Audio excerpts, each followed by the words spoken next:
I want to make something clear. Absolute equality in every aspect of life is just not possible.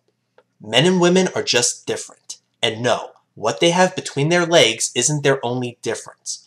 You're going to have more men interested in something and more women interested in something else. That's the way it is. There's nothing wrong with that.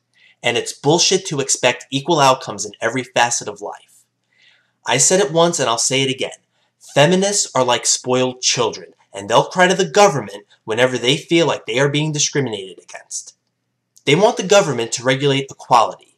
I wouldn't trust the government to regulate the temperature in my room, and I think the government has bigger fish to fry than to worry about how many women and men there are in certain fields. You have to understand that when feminists say they are fighting for equality, they really mean that they are fighting for equality of outcomes, but only when women are, quote, underrepresented. But you also have to understand that in order to fight for equality of outcomes, a little bit of freedom is lost. Take affirmative action, for example. Affirmative action employers have to take race and sex into account when hiring.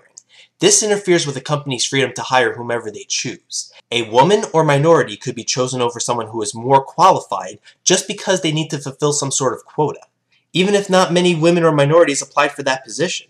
So even though affirmative action is meant to, quote, level the playing field, it ends up promoting discrimination, takes away a more qualified candidate's opportunity of getting hired, and destroys freedoms. To me, freedom is more important than forced equality of outcomes.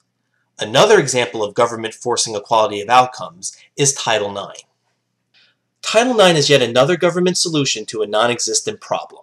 Title IX is a portion of the Education Amendments of 1972 that's supposed to prohibit sex discrimination in federally funded education programs and activities such as sports. But how do schools avoid lawsuits and show that they don't discriminate? Well, what they usually do is maintain proportionality. So if 45% of the students are female, then 45% of the varsity sports slots have to go to women. Court rulings have placed strong emphasis on this proportionality requirement, but they don't take into account the relative athletic abilities of the students or the fact that more men are interested in participating in sports. And the Department of Education ruled that colleges could not use surveys to show that women did not want to participate in sports. You can't force women to join sports teams either, so to maintain proportionality, they have to eliminate male sports teams. Over 2,000 male sports teams have been eliminated since 1981 because of Title IX. Thousands of male athletes have been prohibited from participating in college sports, while men's athletic scholarships and coaching positions have evaporated. So in order to achieve equality of outcomes in this case, you have to take away opportunities from the male athletes.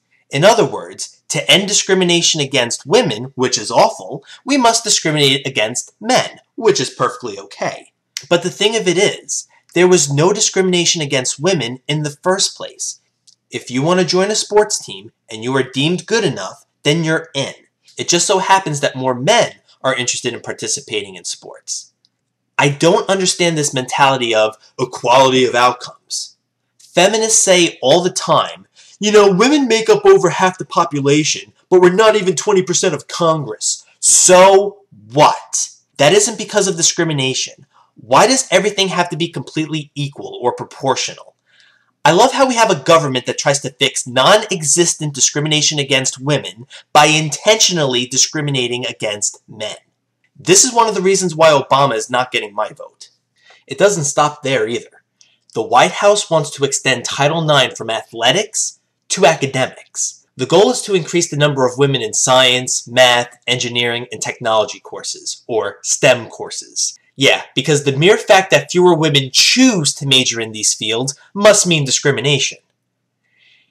If you're a woman and you want to major in any of these fields, then nothing is stopping you. At the end of the day, college is a business, and as long as you have the prerequisite courses and your money is green just like everybody else's, then you're in. But you know what? Why stop with these STEM classes? I don't see the White House taking any measures to increase the number of male teachers or increase the number of males who major in art or literature. Yeah, if women are underrepresented, then stop the presses. We have to get right on that. But if men are underrepresented, that's fine. Makes perfect sense. The feminist reasoning is that if there are more men, then it's because of discrimination, and women should be encouraged more. If there are more women, then yay, women are making progress. I mean, if we're going to live in a society where equality of outcomes is so important, then it should at least be applied both ways. So not only is Title IX a solution to a problem that doesn't even exist, but it actually creates the problem that it's supposedly trying to solve. In other words, I don't like it.